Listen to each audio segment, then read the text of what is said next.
This is Amy Poehler. My new movie, Disney and Pixar's Inside Out 2, is coming to theaters June 14th, and it's making me feel joy and sadness and anger, definitely some disgust, and I think a little fear. But I'm also feeling these new emotions like anxiety, embarrassment, envy, and ennui.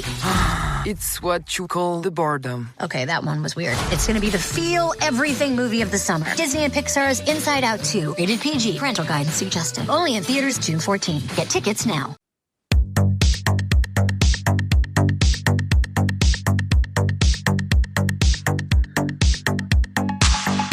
Welcome to the RuPaul's Drag Race recap show for All-Star Season 7, Episode 4, titled Fairytale Justice.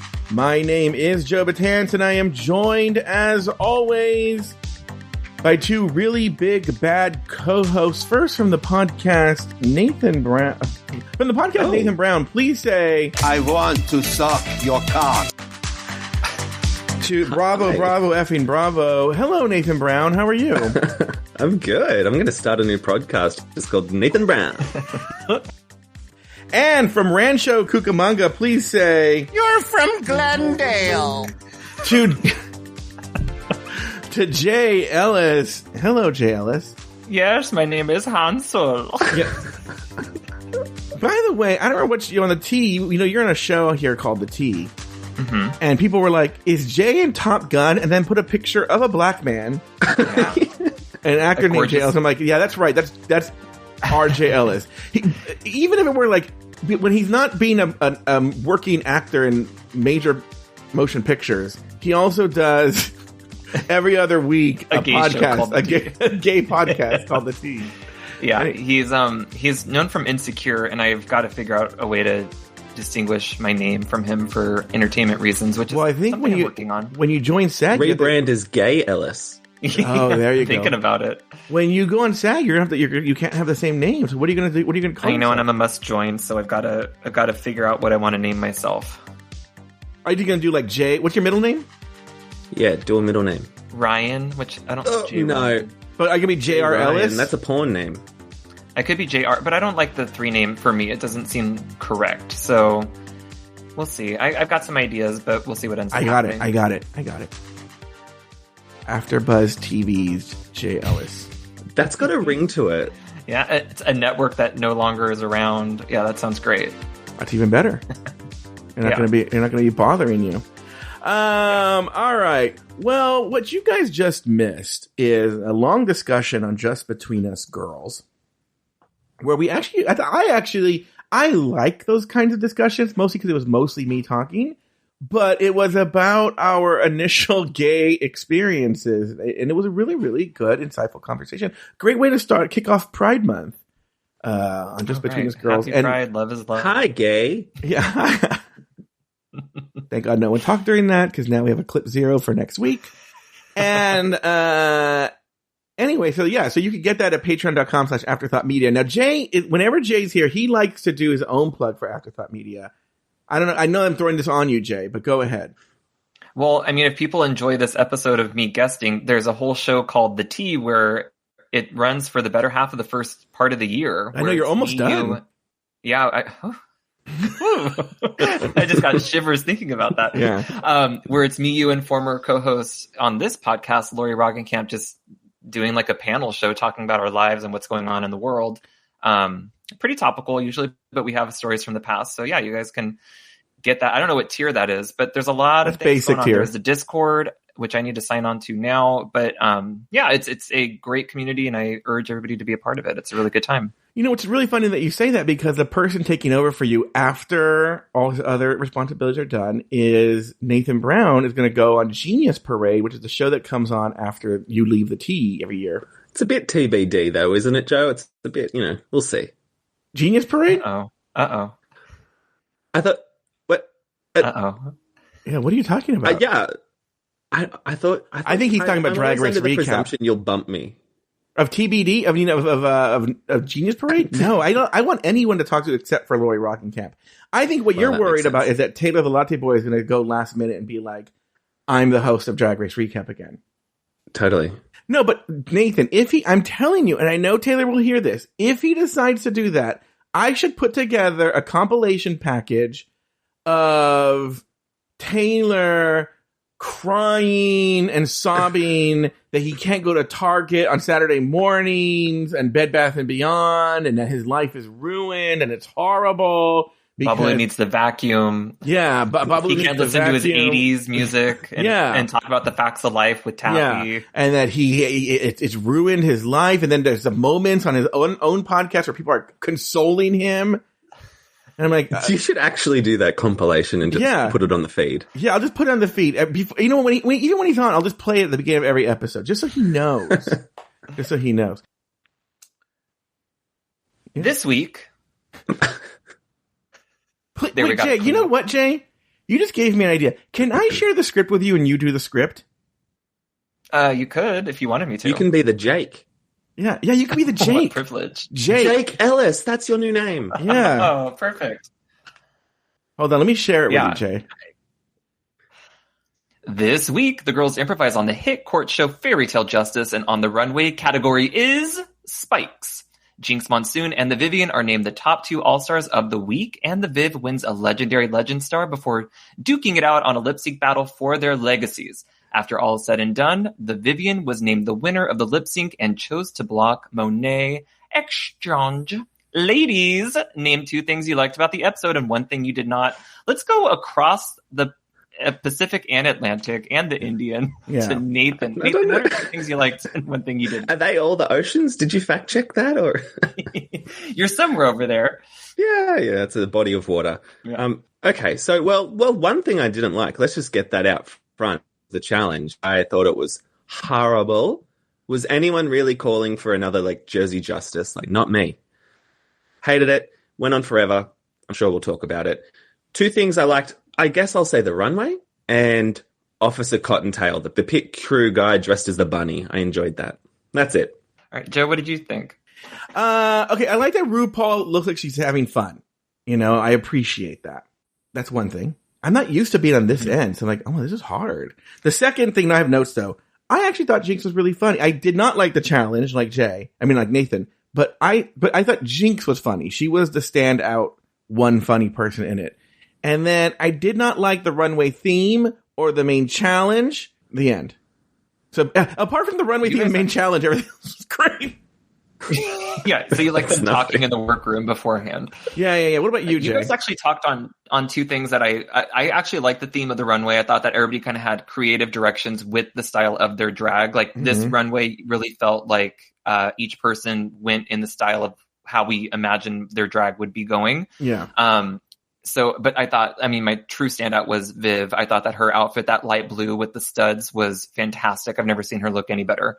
And then I liked also Jinx. So Joe, I agree with you on that. But overall, I agree with Nathan. This challenge, nobody was asking for another improv challenge. I don't know why we get notorious, terrible at no heightening and stopping a bit dead Michelle Visage for the judge when we could bring in like a Drew Droege, a Sherry O'Terry, and anybody who is trained in improv. Yes. And I think I would have changed the format of this challenge a little bit to make it a little bit more fun. So she wasn't doing yes and, she was doing no but. Yeah. Yes, and you're right. Well, there was even, it's funny that you said, well, no, let's talk about this, but let me put a note to talk about this when we talk about the challenge. But yeah, like there's parts where you're like, let the bitch say her fucking joke, bitch. Yeah. It was tough because a rule of improv is to not ask questions. And when you're responding to a question, there is a style of improviser who can handle that. But a lot of them just, I don't know if it seemed almost scripted at some points where it was more sketch than improv. And I don't know. It seemed like they had an outline of where we needed to end up so that they could all slap each other in the middle. Everything on RuPaul's Drag Race ends with them slapping. Or making out. Exactly. It's always the button that they go for. So I just don't get it. Yeah. Okay. After Jada's win, the queens congratulate Jada on her win, and Jada explains why she blocked Jinx. Meanwhile, Jinx plays up the secret of the plunger, stressing out the queens who have yet to be blocked. Do you guys have any discussions about that? Any thoughts? Well, I was sort of against the whole secrets of the plunger storyline the other day, but it's growing on me. Now I'm enjoying it. And I'm interested to see how long that'll last until there's just like one person who hasn't been blocked who's like, what the fuck's the secret? Yeah, I love that Jinx walked in with that plunger extending the gag. It's just, everything she does she walked in so funny. She's like, I don't know what this meant. She's like, wellity. And I was like, I thought she was so good. And she walked in and she was like, well, now I know the secret of the plunger. And they're like, oh my God. It's going to end though when there's a person like who's not a good actress. And she's like, hey guys, that's sweet. And they were like, oh, okay, it's not real. I have a feeling it's going to be Monet this next one, where she's going to be like, okay, the gig is up. Yeah. I do agree. I mean, this is an example of heightening and yes-anding. Everybody is just continuously proving this joke and like stressing out the other girls. It's a really fun gag to see at the start of every episode. Yeah. Another thing I wanted to talk about was this whole weird definition thing where it was like, she's trying to say, she goes, it has to be vindicated or is it validation? They're like, no, it's validation. And she goes, what's vindication? And Evie is so confident. And she goes, it's revenge. And I go, no, it's not. No, but you know what? She was thinking of vengeance. Yeah, I think you're right because I go, let me go look. And here, the vindication is the Webster's dictionary defines. Yeah, no, that's what I'm saying. I'm reading it right now. It's like a bad wedding speech. Yeah, it means the action of clearing someone of blame. Because I was like, that's not what... I looked it up because I was like, it's not vindication. Dumb Evie, oddly. Anyway, those are my only notes on that part.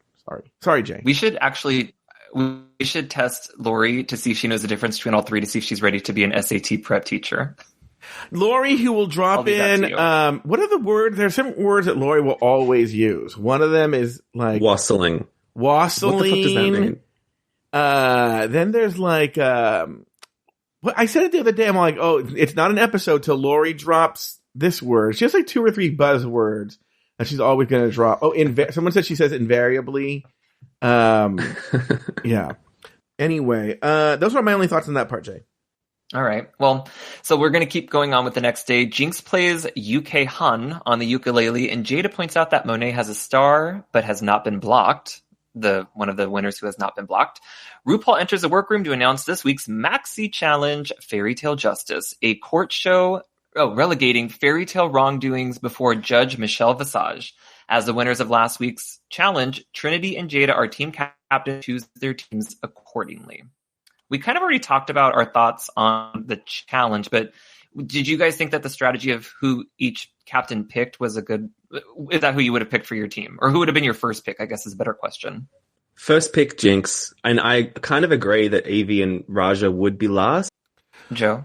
Well, it was one of these things, I've seen this in other episodes. It was like, why is Jada making such strong choices? And like Trinity's first one was Shay. And I was like, I wouldn't pick Shay to be first. That was like a weird choice.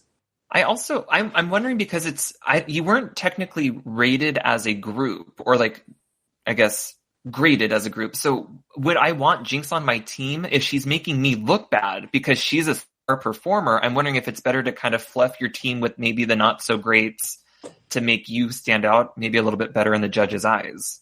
But I don't think that was the strategy going on. I think, I don't know, went about this. Yeah, you're right. They weren't, but I feel, and I mean, this is in hindsight, I feel Jinx, I mean, I don't want to tip my hand a little bit, but I feel that the Jinx sketch was better than the other one.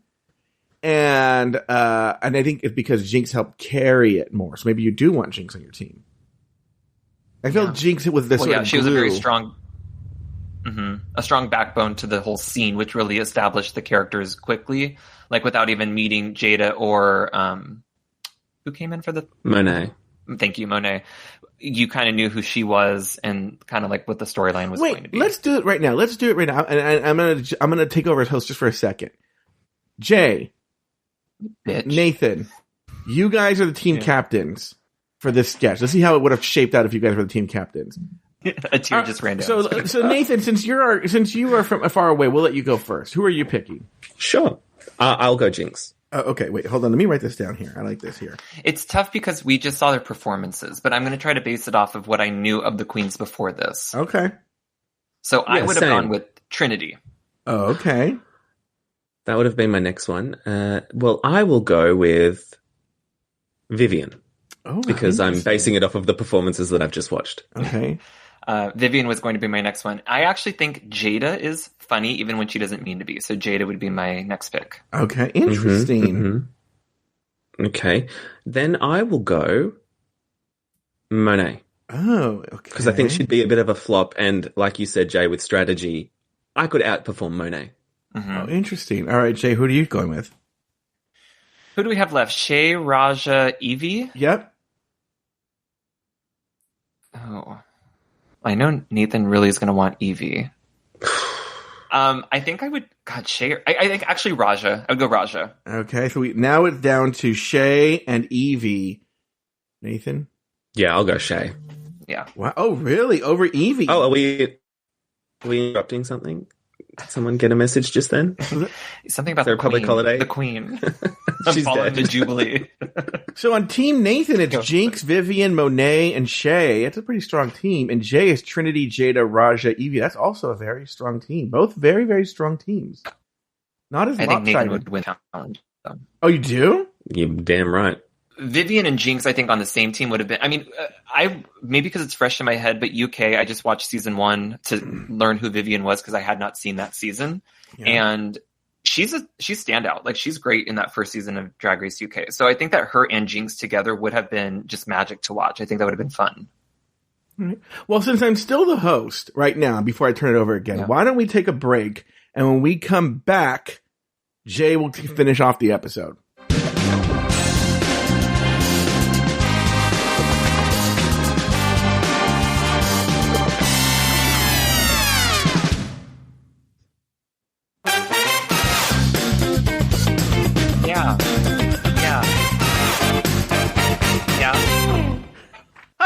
Okay, we're back in the workroom, and the teams read through the characters and assign roles on Team Jada. Evie will play the Big Bad Wolf. Jada will play Twiggly, a vapid model. Monet is Hamala, a defender of the Big Bad Wolf, and Jinx is Spare Rib, a bitchy millennial. For Team Trinity, Raja will portray Grandma Hood, a sexually active older lady. Shay is Mama Bear. Trinity is playing the Witch, and Viv is Goldilocks, a master manipulator. Let's talk about this section. Did you like the roles that they took, or would you have placed somebody in a different spot? Nathan, go. You go first. I have no thoughts on that. I mean, who really cares? And I was just confused. Like, it's improv, but then they're clearly just writing a script at this point, right? It seemed like that, yeah. I also think that they're giving a very generous edit. 2 or 3 seasons of the flagship show, we've seen girls audition for the parts, fight over the parts, be stubborn about getting the parts. So I don't know if they were told what they were going to actually get, but it seemed very like, I'll take that. I think I just want this one. And nobody was like, oh, I was actually kind of eyeing that. Yeah. I was thinking that too, because it seems like the costumes were provided. And I was thinking, who else would have the little jumpsuit that she was wearing? Yeah. Like, you're not cramming the Vivian into that jumpsuit. And not to body shame it. The props that we had over Jada and Monet, like the snout blended with their skin tone very well. So maybe they just had a table full of them, but like Jinx's looked perfect. So did Jada and Monet. So I'm wondering if they had time to match the paint.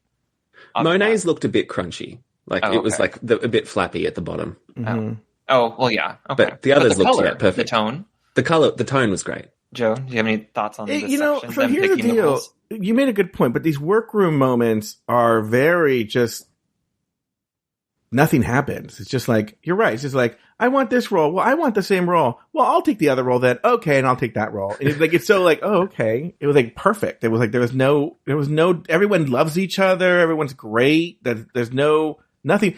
I don't get it though. I'm still entertained though. I was never hating the episode. I think that's like a hats off to the cast, because no matter what they're doing, even if they're just like hanging out in the workroom, they're a good time. Like they're just fun to watch. Yeah. But yeah. Agreed. Yeah. Well, let's just go to the challenge in the Fairytale Justice, where the queens show off their improv skills on Fairytale Justice, which is kind of a mashup of like a Judge Judy, People's Court, like a playoff of those. So we'll start with Blow the House Down Boots. In this setup of the 3 little pigs, 2 of the pigs are suing the Big Bad Wolf for blowing down their house. But in a surprise twist, their sister comes in the defense of her boyfriend, the Big Bad Wolf, despite the fact that he's cheated on her with her sisters. Joe, let's start with you. Yeah. What did you think overall of the whole, I guess, improv, the whole sketch, the whole challenge? And let's talk about Michelle in here too. So each of these scenes, they would complicate it more and more, but when it was just Michelle talking to Jinx, so that was smart to have Jinx go first. I thought the Jinx part was very easy to follow, it was very funny. I think she did a really good job as the millennial, and then they brought in Jada, and it was still good. Then Evie comes in as the Big Bad Wolf. I think if I was Evie, I would have gone with the original Boogeyman characterization because that guy was really fucking sexy. I was like, how would anybody find this guy sexy? He seems like a crazy homeless person outside of a liquor store who's going to ask you for money. I did not think he was sexy at all. And I thought Evie as the Boogeyman was so fucking sexy. Okay. And then, like a lot, Jay would know this, you know, Nathan's in Sunday Company, but like, but Jay, you know, would know this, is, the sketch then descended into madness. Like I once Monet entered, I have no idea what happened after that sketch. It got really, she slept with him, and then how did the sketch even end? They slapped each other and then they hugged.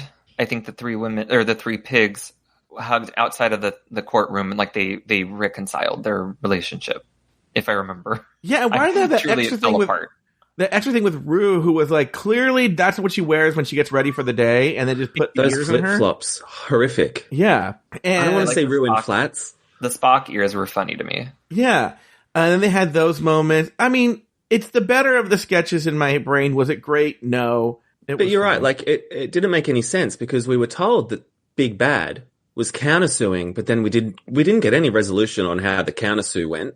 I know. I think you're being funny, but I think you're right. No. It was hard to follow. Once Monet entered, I could not follow what was going on. And they were like, with the critiques at the end, they were like, Monet, you just entered and we knew who you were straight away. And I was like, she really just slumped on in. She didn't really do anything. Yeah. Yeah.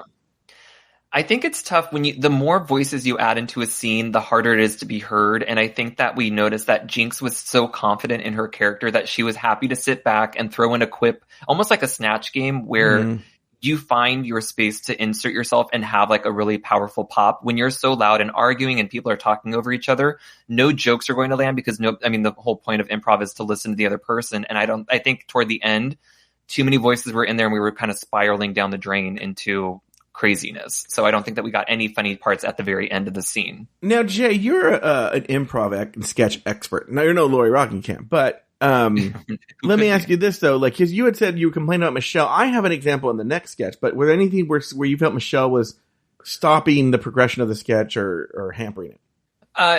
I think instead of heightening and her saying, like encouraging with, instead of asking questions, she could have been like, you sued for $50,000. On what grounds do you have? Like, are you, and then she should have provided an example. Like, are you suing because, you're pissed off that you slept with spare rib, and like to almost to give like Evie something to stand on instead of cutting them off at the knees and coming up with a whole nother beat on their own. Yeah. So Michelle just needed to really help heighten and get into the fray of it all instead of just kind of like telling them to calm down, which is the opposite of instead of heightening the scene. She was like, let's lower it down again. And I'm going to kind of start us back at zero. Kind of like Evie with the vindication. She's so self-confident that she's doing the right thing and that she's there as sort of the ringleader. And meanwhile, you're telling me, she was doing the opposite of that. Right. And I think Michelle's funny on her own. I don't think that she is an improviser. Like that's not her lane. And I don't know. I mean, they do include her in these every once in a while. Like if she wants to give punch ups on their roast or something, she knows what RuPaul likes in that instance. But for an improv challenge, like I don't see her coming in for a snatch game, like on the workroom walk around and being like, so what are you going to do here? And, it just seems like she's not the best coach or kind of moderator for this style of thing. Nathan, you have a background in comedy and theater. What are your thoughts That's here? Right. I was sort of feeling like it was more of an improv sketch for Michelle than anyone else because she was responding and just letting them do their script that they'd worked out. And so, I think you're right, Jay. She should have been heightening. But also she's a terrible actress when she's like, what? That happened? And it's like, fuck off, Michelle. Like, come on. Oh, don't say that. I'm going to take all my acting notes from her from this episode and apply it to my next audition, my next self-tape. So, Joe, you kind of already tipped your hand, but you said this was the stronger improv. Nathan, what did you think on first watch? Did you enjoy your time here? No, I hated every single moment of it. The only time I laughed was when at the end bit with Rue when Jinx's ear fell off and she said, "You'll have to speak up. I've lost half my hearing." That's the only time I enjoyed it. So quick, so good. Also, I didn't say I enjoyed it. It was the better of the two. Right. Well, I'm giving you some words. You loved it. It's your favorite thing that they've ever done on the show. I'm sending it for the Emmy package. Yeah. Yeah. So that was Blow the House Down Boots. So we're going to move on to the next sketch then, or the next improv, and we can kind of, I guess, draw comparisons if we want. So this one was She Done Already Done had Hearses, which was a fairy tale parody. Mama Bear is suing Goldilocks for eating her porridge. And when Goldilocks' own mother accuses her of being an imposter, Goldilocks switches into several accents. Then a witch comes in for no apparent reason. And then Goldilocks runs out of the courtroom with the wolf. So let's go ahead and dissect this one. I think, Joe, you went first last time, so let's go to Nathan on this one. What were your thoughts for this one? It was terrible. I'd rather watch Shakespeare or Breast World. I thought it was so shit. Well, don't get crazy. Now, Shakespeare, yes. Yeah. Breast World, I'm not sure. I'd rather watch Breast World. Really? I'm sorry. Oh my God. The only redeeming quality of it was like, I guess it's kind of Into the Woods-ish how they merged all the fairy tale characters into one. Like, all right, they thought about it for more than 3 seconds. The end. But, I just enjoy Trinity. You'd like Trinity? Okay. Just because she's the only one that had like a tiny little element of improvisation there with the share thing where she went, oh, I do love her. Oh. Yeah. She gave it a character like she's known to do. Joe, what about you? What was your... Well, Nathan's... Yeah, so Trinity was super funny. She did that weird walk where she would like twirl or something. That was really funny. That was my favorite part of her. But going back to the Michelle thing, I just want to shit on Michelle a little bit more. Is Raja is doing her bit as the grandma, and she says, I live at Shady Pines, which is over the meadow, and then Michelle's like, through the woods, I know where it is. And I was like, I know. Give her line. Like, yeah, let's her neck. Yeah, I know. But why is she like that? And that to me was a good example of just like, why was Michelle interrupting her and trying to move on? Like, let the fucking bitch do her bit, Yeah. But I still, as much as I thought Trinity was funny, I had no idea what the point of the witch was. Well, and also, like, Michelle as a judge, you can't be really impartial when you're friends with the other witch. Like, they're buddies. They dress the same. I was like, you're not an impartial judge. Wait, Nathan, can you take your headphones off for a second? Jay, I love that Nathan thinks that it's a real courtroom show and that he's worried about how impartial Michelle is. Okay, Nathan, you can put your headphones back on now. Listen, my deal with small claims court is, they... I wouldn't put up with it at all, If I went in there... If I was a judge and I saw someone step in here with my clothes, I'd leave. Yeah. I went to small claims court. I was suing Maleficent for putting me to sleep. And the wicked stepmother from Cinderella was the judge. And I was like, I'm not going to put up with this shite, I'm gonna get out of here. I think logic matters. Excuse me.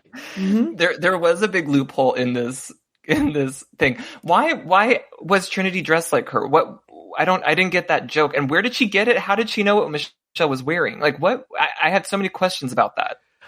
Why was she there? What was the point of the character? Because the other one, I could tell you. So like, we're gonna bring in a surprise witness. This is the other one. This is the House Down Boots mama or whatever. And Monet was actually their sister, but she was dating the wolf and he'd been sleeping with her and she got mad. Yeah. Okay, so you can follow the logic. And I can why was the grandma there testifying on behalf of the mama bear? And then the witch comes in for no, and why was the wolf there? Okay, well, let me explain that for you. Okay. So, Vivian's character, she was Little Red Riding Hood. She was Hansel and Gretel, and both, she was the other one. What's that other one? Goldilocks. And so she ate Shay's porridge. She ate Trinity's porch swing, and I think she said, "Wait, she ate her Trinity's fucked the wolf or something, or got eaten by the wolf." Wait, she ate Trinity's porch swing? Yes, because it was a gingerbread house. Yeah. Oh, that's why she's like a scammer, and she's basically. So there's 3 different fairy tales. Okay, so there's Goldilocks with the mama bear. Then there's Little Red Riding Hood with the grandma, because she said, I thought the wolf ate you. Okay, ha ha ha ha. So I think that's like a slander type storyline there. That she ate her pussy. Here we go with the legal terms. And then they brought in the Careful, witch. counselor. But then why wouldn't that be 3 how many lawsuits do you know where it's like, Jay, I'm suing you for this, but I'm also bringing in Lori. She's suing you for something completely different. And then another person suing you for something completely different. It's a class action, so, So this is where I would have changed the challenge into calling witnesses up instead of having it be plaintiff and defendant for everything. I could have tweaked this to make it be like cross counter, like somebody is maybe the lawyer gets a closing argument, like to make it more, instead of doing a Judge Judy or like where it's a small claims like People's Court, having it be like a trial, because we all know these fairy tales. I mean, I guess Joe just learned about who every Hansel and Gretel and Goldilocks and stuff were. Well, no, hold on for a second, because now I'm thinking this out in my head. What would have been funnier is if they would have had the original Goldilocks thing, right? But they couldn't because they want them all yelling at each other at the end. So they have the original Goldilocks. They decide, let's say for Mama Bear. Mama Bear sits down in the courtroom. They leave and they go, next case. And it's Raja comes in. She's a grandmother. She's accusing, I don't even know what the grandma's accusing her of doing.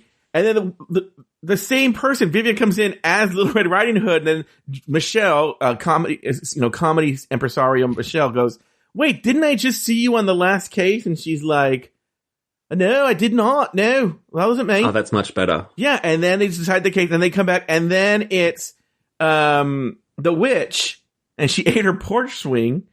And then she goes, wait, I literally just saw you. And she's like, no, you didn't. I'm Hansel and Gretel, Yeah. And also, like, the witch was ultimately going to eat the kids. So it's like, you lose a porch swing, swings and roundabouts when you're going to eat people. True. Also, couldn't you just bake another porch swing if it's just made of gingerbread? Of course. You don't know how hard that is. Don't joke about that. Yeah. We spent far too long. So do we all agree that this was the weaker improv?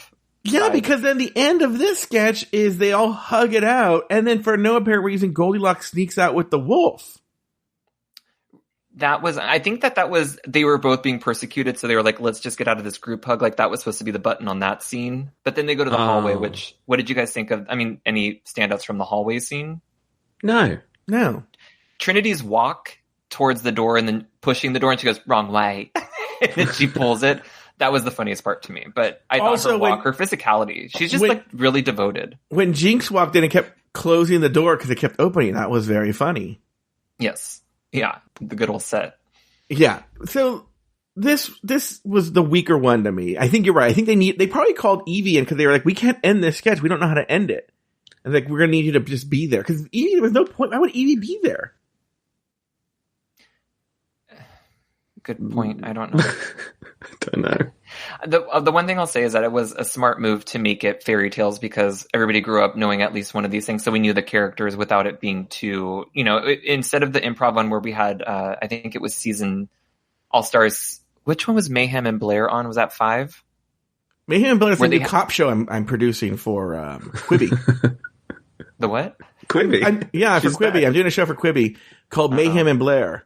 And it's a cop show. I think it was two drag queens where they were TMZ and they were caught by paparazzi. That was the last season. It was All Stars 5. And I mean, this one, at least I think it was a little bit more fun than that one. But these scenes went on for far too long. I thought. What would have been good minutes. Too? If they would have put the other ones who weren't up, the other sketch people in the audience. At least they could have maybe like chimed in with little quips, which would have been kind of funny to sort of heighten the scene. That way, you could have Jinx chime in on this, and then vice versa. We could have heard, Shay's fantastic jokes. Chiming in on their other sketch. One of them. Yeah. This was, but they were both terrible, but this was the weaker one. Okay. All right. Let's move on to the runway, Dave. So, the queens are putting the finishing touches on their look, and Raja names the Vivian the standout of their team, which was, I thought, really sweet that they had this time to kind of decompress before getting ready. Mm-hmm. Jada introduces Shay to Tahine, and Monet and Raja speak in a secret language. Finally, the queens discuss the platinum plunger and the apparent pattern in picking the perfect person to pocket the pretend prize. Look at her! Look at her! That's great. That vocal warm-up worked. Let's go with Nathan. So any thoughts on Runway Day, kind of the pre-talk before we get to the runway? No, there's really nothing to say about these little workroom scenes. I enjoy the strategy chat and how they talked about the pattern of the blocker becoming the blockee. And I was like, I think that would have been mixed up this episode before I saw what happened. I was like, I don't think Jada's getting blocked. And she didn't. So nothing really to say. Yeah. Joe? Well, okay. Am I wrong that there was too much praise for Goldilocks? I didn't think it was that good. They were like, oh, mama. Oh my God. I know. Vivian. It was. If they want good accent work, just listen to the Sydney Gays. Right? Oh, that Vivian probably listens to pick it up. Yeah. Now, let's talk about the Tahine moment. This was product placement, right? For what product? Tahine. You don't know what Tahine is? No. Is it a brand? Yeah, it's a brand. Oh. It's a brand and almost like Kleenex is like synonymous with tissue paper now. Like Tahine is a combo of like a chili powder that usually you put on rims of something to kind of like a spicy margarita. Oh, no. You also put it on fruit. You put it on fruit too. So the Mexicans put like fruit. What'd you call me? Yeah. Jada's not wrong here. Tahine is fantastic. And it works with certain fruits. There's very specific fruits and vegetables it works with, okay? Joe getting paid by Big Tahine over No. Oh, Evie. Yeah, Evie. It was, Evie had a really good take on it when she described it. It's like, it's sour, it's salty, it's spicy, it's everything.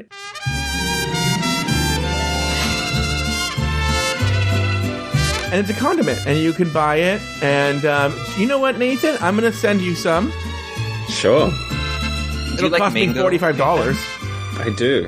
Mango, you do? Mango and Tahine is kind of like the star. Yeah. Mango tahini. You know what else, too? Jicama with, like, lime juice and tahini, or cucumber. Cucumber, jicama, mango's fantastic. Pineapple, watermelon. All those like summery fruit. Oh my god! All the fruits, yeah. Mm-hmm. Well, so I don't know if you I put guys ever on just apple. do a shot of it? Like, not apple. Okay. I have tahini here, not here in the room. But I should probably. Oh, pause and go get it, and then do a shot in front of us. Okay. It probably would wake you up. It's kind of like a spicy, sweet, sour. Wait. It's kind of everything they eat. What are you trying to say here? Am I being sleepy right now? You didn't want to read the script. Sort of outsource your duties, yeah. I'm taking you to Fairytale court.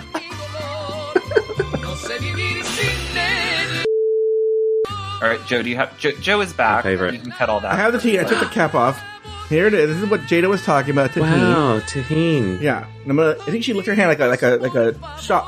Can you do it in your mouth like a whipped cream can? I don't know how to do that, but. He's It's doing like a salt shaker. Yeah. Oh my god. Oh, that's a lot. All right, here we go. So I'm gonna lick it. Wow. Oh, His eyes just bulged out. She's not wrong. Oh, he went back for seconds. It's good.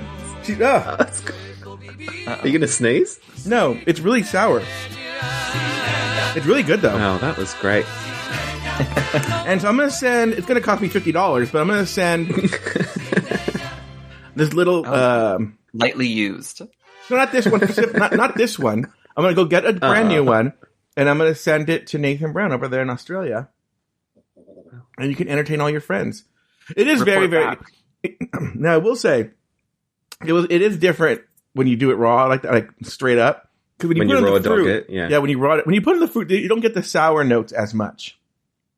Okay. So I think the sour with the mango, the super sweet mango, watermelon, whatever, balance out the sour. I love that we've talked about this 3-second clip from this show like for 20 minutes. And I'm like, did they do glossed over Fairytale justice. So did they do product placement or no, you think? Yeah. Go take a drink from your house, blend whatever cocktail. It came out of nowhere. Is this interior illusions? It looks like my living room. Yeah, and then like Evie had like the perfect definition. She's like, it's a spice mix that's sour and spicy and all kinds of different flavors going on all at once. Yeah. It is very all right, let's get back to RuPaul's Tahine race. Yeah. All right, so then after the runway day, or I guess in the runway day, we go to the actual runway. So let's go to the looks, which is spikes on the runway. On the main... let's talk about the looks first before we get into the final thing. So did you guys have any standouts, or how do you want to go through it? Do you want to list We're going to go through one by one. We're going to do toot and boot. Oh, toot and boot. Perfect. Yeah. Okay. So you have the list. I do not. So Joe, why don't you take control of your own show again? Okay. Why don't we do this? So we're going to the looks, and that's good because you'll see why. Oops. Stopped it for a second. You'll see why. So let's start with Jada Essence Hall. Do you have the looks in front of you, Jay? Are you able to reference them? I remember them. Oh, okay. So let's start with Jay. He was doing a fantastic job hosting. But Jay, tutor boot on Jada Essence Hall. I loved the makeup. I loved the outfit. I thought she is killing the runway. So this was a major toot for me. Okay. Nathan? Totally agree with Jay. Big toot for me. Toot. I don't like the category, so I don't like spikes. I didn't like it. Okay, but it's the category. So it's a boot. I don't like the look. So they're all going to be boots then. Didn't say that. All right, next we have Jinx Monsoon. Let's start with you, Nathan. This one I actually am going to boot it because I liked the concept, but it was ugly. Like, it's an ugly brown dress with a horrible yellow and white wig. Like, cute idea, but ugh. All right. Jay? I liked the, chest up. I thought that the way she did spikes was very Jinx, like Michelle said. I liked the hair, the makeup. I did not like the material of the dress, and I didn't like brown on her. So, I'm going to go, with a soft boot. This was a toot. I thought she looked fantastic. It was a toot. All right, next we have Monet Exchange. Jay Ellis, Monet Exchange. This was the two jackets sewn together with some spikes along it. It was just okay, and since it's middle of the road, actually, I really liked her hair. So I think that brings it up to a soft toot for me. Okay. Nathan? Yeah, the hair and the touches all together, I think, lets me give it a big toot. It was a boot. It was horrible. I didn't like it. Because you don't like spikes, yeah. I don't like spikes. Next, Evie Oddly. We'll start with you, Nathan. I'm going to toot it. For once, I think I'm tooting Evie. She's got this, alien bug look thingy. It was cool. It was kind of like what someone, I think, did on Spain just a few weeks ago. But I think when it's a category like this, it suits Evie going weird, so I'm tooting. Jay? Yeah, she definitely had her brand on the runway there. I thought that the standout was the shoe. But overall, her shoe. I had no issue with the shoe, and her makeup was awesome. But overall, it was just a bodysuit. So I'm gonna go with the boot. Nathan, Jay, it was a toot. It was a soft toot, but it was a toot nonetheless. Trinity, the tuck. Let's start with you, Jay Ellis. Toot or boot? I wanted to like this more than I did. It kind of got muddied. There was a lot of details that weren't crisp for me. But I liked her story. But it still was a boot for me. All right. Nathan? This was my top toot. I loved it. Seeing that big stake through the heart. I'm a big vampire guy, so I enjoyed it a lot. Jay? Nathan? That was a boot. I'm on the board, bitch. I didn't like it. All right, the Viv. What do you think there, Nathan? Yes, this was good. Oh, spikes everywhere in that blue catsuit with the giant shoes. I'm going to toot it, but I think it's funny that last week she's like, I never wear blue. I'm taking a risk by wearing blue. And then she's done blue for the last 3 runways. So I was like, okay, bitch. Jay? I know I'm going to contradict myself because this is a bodysuit, but this was fantastic. I thought the studs were placed perfectly, and I think the Viv was the standout of this runway for me. So I'm going to go a shoot. Yep, I agree. To me, this is the top toot of the week. All right, next we have Raja. Let's start with you, Jay Ellis. Raja, I mean, it's clear. Raja can do no wrong for me when it comes to this stuff. So she is a boot. Sorry. Boot myself. She's a toot, a grand toot. I loved it. Nathan? Yeah, this was a toot. I don't know how to describe the look, but I liked it. So I'm tooting it. Very strong look. Raja's been bringing the looks. It's a toot. All right, and finally we have Shea Coulee. We'll wrap things up with you, Nathan. What are your thoughts here? This was a mild toot for me, like a very mild toot. Could have been a boot. I don't think the outfit was that great, but her fairy alien type makeup was what took it over the line for me into toot territory. Jay? Yeah, this wasn't a strong week for me for Shea, which normally she's kind of top of the pack. And this one was, I would give it a toot because she's always going to look stunning, but it wasn't my favorite on the runway for sure. So a very soft toot. It was a boot. It's horrible. She's not been bringing the looks. She's been mediocre this entire season. And, no, her opening look was... I can talk. Yeah, you're not a bully, you know. You bully. You're a mean girl. You're a bitch. Any other thoughts on the looks? No? No, I thought Rue looked good. She sort of looked like Trinity in her look from week 1, but thought she looked really good. And that wig is fantastic. Yeah, the wig was really good. I love when Rue goes into that platinum white blonde instead of blonde. I think that it goes so great with her skin, and her like the height that she had with this hair this week was so nice. It was really good. I was going to bring this up in my notes later, but let's do it now because it has to do with the looks. Nathan, for sure, I don't think you would be shocked, but I would say the audience would be surprising too. RuPaul made a very local Southern California joke. Jay, do you know what I'm talking about here? No, what did she say? She went, "You're quilling me, Larry." Do you even know that joke, Jay? Is that... No, I don't... I mean... Oh, there were these radio ads, also TV ads for Sit and Sleep. And the premise is it's a local Southern California mattress chain. And it always, if the guy was so crazy that his accountant would be like getting a heart attack or something, he'd be like, "You're killing me, Larry!" Right? That sounds like it would have played when I was watching People's Court on Channel 9, KCAL 9. It was definitely early 2000s, till about like 2010 or 12 or something like that, right? Yeah. Okay. And, but yeah, like, oh my God, what a bizarre, local, obscure joke she just made right now. Right? Well, they always think Dr. Sizemore from New York, the subways. Oh. Is that where that's from? Spike her. I don't even know her. Yeah. Yeah. Well, Michelle always goes, "Thank you, Dr. Sizemore." And that's like a very well-known New York commercial. Oh, is that where it came? I never knew what they were talking about there. Okay. Yeah. The other thing, there's another weird reference. This is more open, but let me do a quiz here. Nathan, at one point, Jeffrey Boyer Chapman, talk about trying to do a redemption arc here, vindication arc. He goes, "You spike me, you really spike me." Okay. Yeah, Sally Field's Oscar speech. All right. I didn't know how. Yeah, that's right. Did you know that, Jay? Yeah. Okay. I didn't know that's how like one of the most famous. It is, but with the younger people, I don't know. Like, you know. Also, Michelle made a joke about Valentina. I think someone had a mask on. Yeah, I'd like to leave it on, please. And they edited in the fakest like, in other words, they edited clearly other people's laughs from something else. Like that detox laugh where she's like... Yeah. They're like, "Jump in the car, jump out." Right?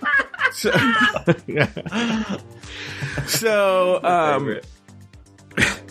that whole thing that Fifi was doing where she was like, "Mama," you can, like, she was trying to do like some sort of Chola character. It was really bizarre. It made no sense. I would have to ask Fifi what the logic was of that bit. The only thing I remember about that is Coco giving her a key and says, "Here's a key."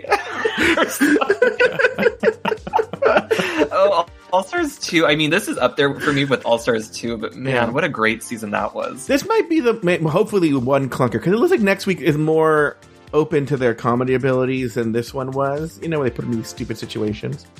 I have a plug for your Patreon, Joe. Yeah. Is that All Stars 2 footage, the thing that we recorded, is that still live on Patreon? Sure is. You can hear Joe and I discuss, dissect, and disseminate All Stars 2. Yeah, you sure can. Get some vindication and validation while you're there. All right, that's going to do it for the looks. Jay, are you done hosting?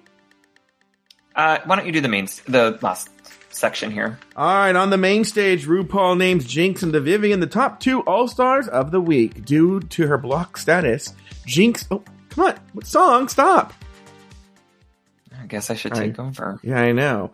Jinx does not receive a legendary legend star, but the Vivian claims her first before battling out in a lip-sync battle for their legacies. The song, "Love Will Save the Day" by Whitney Houston. After the lip sync, the Vivian is named the winner and uses the platinum plunger to block Monet Exchange. Ladies, any final thoughts on the episode? Why don't we start on top with the guy from Down Under, Nathan Brown. Nathan, any final? Have you given all your thoughts? Anyone talk about the lip sync? Any thoughts you didn't get to give out during the show because Jay was a rude host? There's a few things I want to talk about. So Jeffrey Boyer Chapman, you mentioned it earlier. He was totally overcorrecting, right, after Canada. Yes, 100%. You know what? I didn't need to see him again. Like, we all thought he was fun and hot at first, and then he overstayed his welcome. And like, really, like in Untucked, he comes back and he talks to the queens, and I'm like, you're not Cameron Diaz. You were just on like Unreal, a show that ended 6 years ago, and you were just like a supporting player. Like, you're not top dog, Jeffrey Boyer Chapman. I'm sick of you. Do you want to jump in on that, Jay? I know he beat out my friend for a role in the. There's a remake of, is it Doogie Howser or something? He was on a network show, so that's all I know about him. That'll get cancelled in a week. I don't really have any thoughts on him though, because I'm not soured on him from Canada's Drag Race. I didn't watch, but so my only real exposure with him is he pops in for the Bachelor parody and whatever all those are. So, but yeah, it seemed like they wanted to kind of retcon his appearances. Yeah. Oh yeah, he was being way too nice. Like they're all being nice, but he was overdoing it. But I think they're trying to show you maybe they're not. Maybe the show's not good with Todrick Hall because they have not done that for Todrick Hall. He's been gone for a while, right? A few seasons. Yeah, he hasn't been on. Oh yeah, he's toxic now. You can't touch him. Yeah, Toxic Halls. Yeah, that's to be his name. Any other final thoughts there, Nathan? Yeah, totally. So what's with Rue saying she doesn't remember the girl from Trinity's audition tape? I'm like, you don't even remember Jinx's name. Like, of course you don't remember that. Why are you bringing that up? And with the lip sync. Yeah. I loved that Viv had an actual instrument lined up. It always sort of kills me when they do air instruments. And so to have the real thing, I thought that was a nice touch and something new. So I enjoyed that. And I think that's all my thoughts. Jay Ellis? Yeah, I like the song choice. I for the lip sync, I think that the Vivian had it in the bag from the start. I don't know if Jinx was getting it 100% or if this was just not Jinx's alley for like a song style. Mm-hmm. But I had a good time with that. And I'm trying to think if there's any other. It's a bummer that Jinx did not get another legendary badge because that's a time that we saw. I mean, her and Trinity both have had the experience of not getting it, even though they've really earned it. Yeah. So it's kind of a bummer that it went that way. But I'm happy that Viv got hers because I like her and I think that she's doing great in the competition.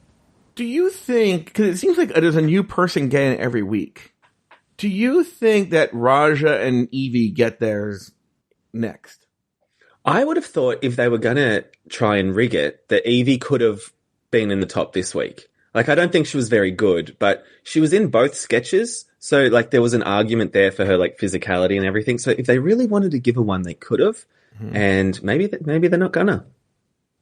Well, you guys have also talked every week about how the judging panel's being so nice and kind and, like, no criticisms of anybody. And I don't know if we're kind of doing, like, here's a piece for Emma Gerber with the hairdo that took forever. Like, if we're just like breaking apart the crown so that everybody, the appearance on their show is not for nothing. Like, they want to come in here and still have their title of like winning. But I don't know if we're going to give each one a thing. But yeah, like Raja, Evie, when are we getting theirs? And then for them not to block Jada, I don't think they think that Jada's up on these queens levels because technically she should have had one if they're going off pattern. Jada, I mean, I have a theory. I know nothing on purpose.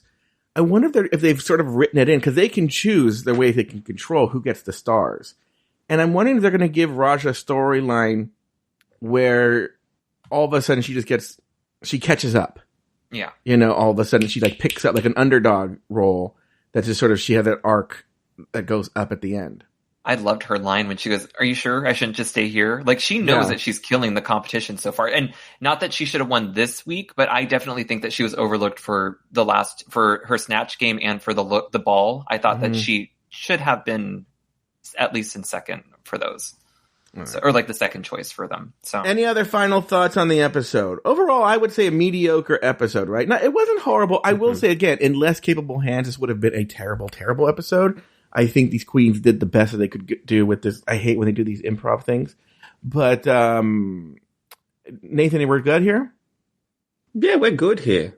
I do think next week we will see Monet be a bit of Betty because I don't think she would take getting plunged that well. So I'm interested to see that. Well, also, I believe next week we have your competition, Taylor the Latte Boy, here finally. Oh, great. Mm-hmm. So that's going to He's going to vie for a spot. Really you guys are each going to get one badge, and then you're going to have to lip sync for the legacy. We could do that. Just not to an 80s song. Yeah. Or also, like, wouldn't it be funny if he's like, this is so hard. I'm doing this thing. Yeah. I hope that you're ready for your times to get moved around because he has to go to. Well, yeah, I can't wait for Nathan. Nathan, listen, we kind of have to do the show at 3 a.m. your time because Taylor wants to go to. Taylor needs to go to Staples, you know? He has a Disney trip he can't move. Yeah. All right. Well, that's going to do it for. Oh, Jay, give us your socials right now. Give us your plugs. Instagram, don't_be_jealous, JELLIS, and Twitter, still _jealous. And then sign up for Patreon if you want to hear more of me on the tea and dissecting All Stars 2. Yeah. Well, that's going to do it for this week's episode of RuPaul's Drag Race Recap. Be sure to join us next week and every week as we continue to discuss, dissect, and deconstruct each brand new episode of the validated and vindicated RuPaul's Drag Race All-Stars 7. So for Nathan Brown, Jay Ellis, and myself, bring back our girls. Sashay away. Until next week. Jesus Christ. Taylor's coming for that gig. Yeah, Jay's...